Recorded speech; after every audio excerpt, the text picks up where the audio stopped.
अस्सलाम वालेकुम नाज़रीन, मैं हूं असगर हयात। नाज़रीन, दुनिया की सबसे अहम तरीन गुज़रगाह स्विस कनाल एक हफ्ते तक बंद रही और दुनिया का अरबों डॉलर का नुकसान हो गया।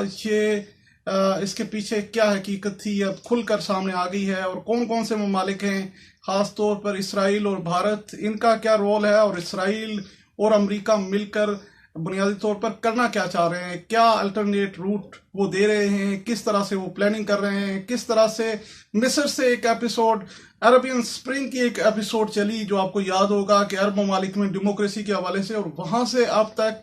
किस तरह करके प्लानिंग करके चीज़ें की जा रही हैं, मुसलमान ममालिक को अपने नरके में लाया जा रहा है। इस तमाम पर आज हम बात करेंगे कि किस तरह से प्लानिंग के साथ ये किया गया और किस तरह से मुसलमान ममालिक को एक मनसूबाबंदी के साथ अपने नरके में लाया गया। अब ये जो स्विस कनाल है ये ब्लॉक हुई, और पाकिस्तान में इसकी ब्लॉकेज के हवाले से ज़्यादा कुछ नहीं चला, सिर्फ मेम्स चले सोशल मीडिया पर और मुख्तलिफ जो है वो लतीफ़े छोड़े गए, मुख्तलिफ बातें की गई। लेकिन अहम तरीन बात यह है कि दुनिया का बहुत ही इंपॉर्टेंट तरीन रूट है स्विस कनाल, जो ब्लॉक रहा 6 से 7 दिन, और उसके ब्लॉक होने की वजह थी जो जापान का एक कार्गो शिप था एवर गिवन, जो वहां पर जाके उसने स्विस कनाल को ब्लॉक कर दिया, और इससे लंबी लाइनें लग गईं। जो बहरी जहाज थे, जो कार्गो जहाज थे, जो समुद्री रास्ते के थ्रू जाते थे, उनकी लंबी कतारें जो लग गईं, और ये स्विस कनाल जो है ये मिस्र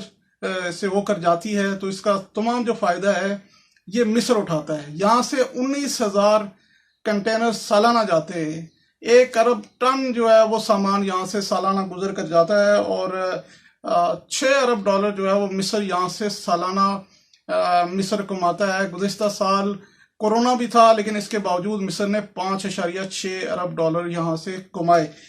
अब ये ब्लॉक हुआ, इसके पीछे कहानी क्या है, और इसके पीछे इसराइल कितना कारफरमा है, और वो अपना अल्टरनेट रूट क्या लेकर आ रहा है, और उसमें अमेरिका का क्या किरदार है, सऊदी अरब का क्या किरदार है, ये इस पर बात करते हैं। इसमें ये एवर गिवन जो शिप थी, इसने इसको ब्लॉक किया। इसमें कार्गो में जो ये शिप थी ये तो जापान की थी, लेकिन इसके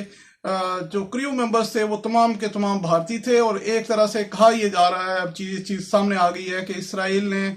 भारतीयों को इस्तेमाल करते हुए इस रूट को, इस शिप को इस तरीके से जाकर वहां पर स्टक किया कि 150 साल की तारीख इसकी नहीं मिलती। 1898 में ये शुरू किया गया था, 150 साल की तारीख नहीं मिलती, जहां पर जाकर ये जिस तरीके से बुरे तरीके से ये स्टक हुआ, 150 साल की तारीख में ऐसे कभी नहीं हुआ, और इस तरह करके स्टक किया गया। और फिर ऐसे हुआ कि ये मिस्र की हुकूमत जो थी वो नाकाम हुई इसको निकालने में, और कहा यह जा रहा है कि तमाम तर कोशिशों के बावजूद मिस्र की हुकूमत इसको निकालने में नाकाम हुई, और फिर यह है कि समंदर की लहरें ही बिलाखिर इसको पीछे लेकर जाने में कामयाब हुई। तो इसराइल ने जो स्टैब्लिश करना था, जो बिल्ड करना था, वो बिल्ड कर लिया, और वो ये है कि मिस्र की हुकूमत इसमें ये कैपेबिलिटी नहीं है, ये कैपेसिटी नहीं है।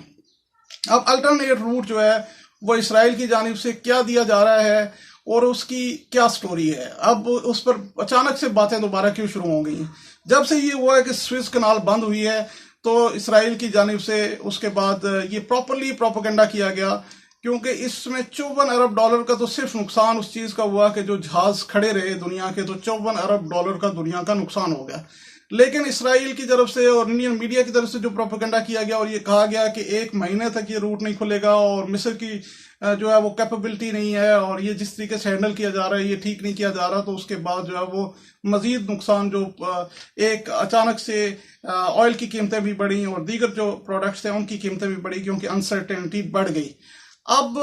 जो इसराइल ने जो रूट तैयार किया, जो अल्टरनेट रूट है, और जिस पर 1960 से काम जारी था, लेकिन अब इसराइल ने अचानक से रूस से भी रब्ता किया है, सऊदी अरब से भी रब्ता किया है, और दीगर खित्ते के ममालिक से भी रब्ता किया है। ये जो डॉक्यूमेंट है इसके मुताबिक 1960 का ये रूट था। 1960 में इसराइल ने और अमेरिका ने मिलकर एक वायदा किया था, जिसके मुताबिक जो है इसका नाम है बिन गुराइन प्रोजेक्ट। इस प्रोजेक्ट के तहत इसराइल से ये काबी गुजरगाह जो है वो अल्टरनेट गुजारी जाएगी, स्विस कनाल का ये मुतबादिल होगी। वहां पर क्या किया जाएगा, وہاں پر ایٹمی دھماکے کیے جائیں گے، وہاں پر ایٹمی بلاسٹ کیے جائیں گے، جس کے تحت یہ چھوٹا سا ایک علاقہ بنتا ہے جو اسرائیل کا ڈیزرٹ کا علاقہ ہے، جو ریڈ سی اور میڈیٹرین سی کے درمیان جو ہے وہ اتنی ہی کنال بنا لے گا جو سوئز کنال ہے، اور اس کے متبادل یہ کنال ہوگی، یہ اس سے شارٹیسٹ روٹ ہوگا اور دنیا اس روٹ کو استعمال کرے گی۔ اس پروجیکٹ میں یہ فائدہ اسرائیل کو ہو جائے گا کہ ایک تو اس کا الٹرنیٹ روٹ جو ہے وہ استعمال کرے گی، دوسرا یہ ہے کہ مصر کی حکومت میں وہ کیپیبلٹی، وہ کیپیسٹی نہیں ہے جو اسرائیل اب اسٹیبلش کرنے میں کامیاب ہو گیا۔ تو جب ایک پیرالل روٹ وہ تیار کر لے گا تو اس کا مطلب یہ ہوگا کہ پیرالل روٹ میں وہ اس کی کیپیسٹی اسرائیل کی ظاہر ہے وہ مصر سے زیادہ ہوگی، کیونکہ وہ اس میں کافی ٹیکنالوجی کا استعمال کرے گا۔ پھر وہاں پر ایک ٹورسٹ ڈیسٹینیشنز بنا رہا ہے، ہوٹلز بنائے گا، مختلف چیزیں وہاں پر بنائے گا۔ تو ایک تو پانی کی جو آبی گزرگاہ ہے وہاں پر اسرائیل کی اجارہ داری، امریکہ کی اجارہ داری ہو جائے گی، اور یہ بڑا تیزی سے پروجیکٹ ہے کہ بلاسٹ کیے جائیں گے، ایٹمک بلاسٹ کر کے 520 بلاسٹ کر کے یہ تیزی سے اس مہینوں میں اس پروجیکٹ کو کمپلیٹ کیا جائے گا۔ اب اس حوالے سے بات چیت پیش رفت جو ہے وہ تقریباً کمپلیٹ کر لی گئی ہے امریکہ کے ساتھ بھی، اور اب رشیا کو راضی کیا جا رہا ہے کہ دنیا کیونکہ مصر کی نااہلی کی وجہ سے پھنسی ہے، تو اب دوبارہ جو ہے وہ دنیا نہ پھنسے، تو اس کی وجہ سے الٹرنیٹ روٹ جو ہے وہ تیار کیا جائے۔ اس روٹ کا فائدہ جو ہے وہ سعودی عرب کو بھی ہے، کیونکہ سعودی عرب جو ہے وہ صحرا میں ہی ایک $400 ارب لگا کر محمد بن سلمان ایک سٹی تعمیر کر رہے ہیں جس کو کہہ رہے ہیں نیوم سٹی، یہ اس کے پاس سے ہو کر گزرے گی، اور اس کے بعد عمان کو بھی اس کا فائدہ ہے، جارڈن بھی اس سے فائدہ اٹھانے کے لیے تیار ہے، اور یو اے ای بھی چاہتا ہے کہ وہ اس تمام پروجیکٹ کے حوالے سے وہ اسرائیل کا ساتھ دے، کیونکہ یو اے ای کے اور اسرائیل کے تعلقات اب آپ یہ سمجھیں کہ کس طرح سے حسنی مبارک کی حکومت کو ہٹایا گیا، کس طرح سے عربین سپرنگ چلا، کس طرح سے پوری ایک پلاننگ کی گئی، کس طرح سے ایک سی سی کی نائل حکومت بٹھائی گئی، اور کس طرح سے یہ جہاز بلاک ہوا۔ اب الٹرنیٹ روٹ جس دن اسرائیل نے تیار کر لیا، اس کے بعد یہ بہتر ریٹس بھی دے گا، بہتر فیسلٹیز بھی دے گا، ٹورسٹ ڈیسٹینیشنز بھی دے گا، سعودی عرب بھی اس کے ساتھ ہے، امریکہ بھی اس کے ساتھ ہے،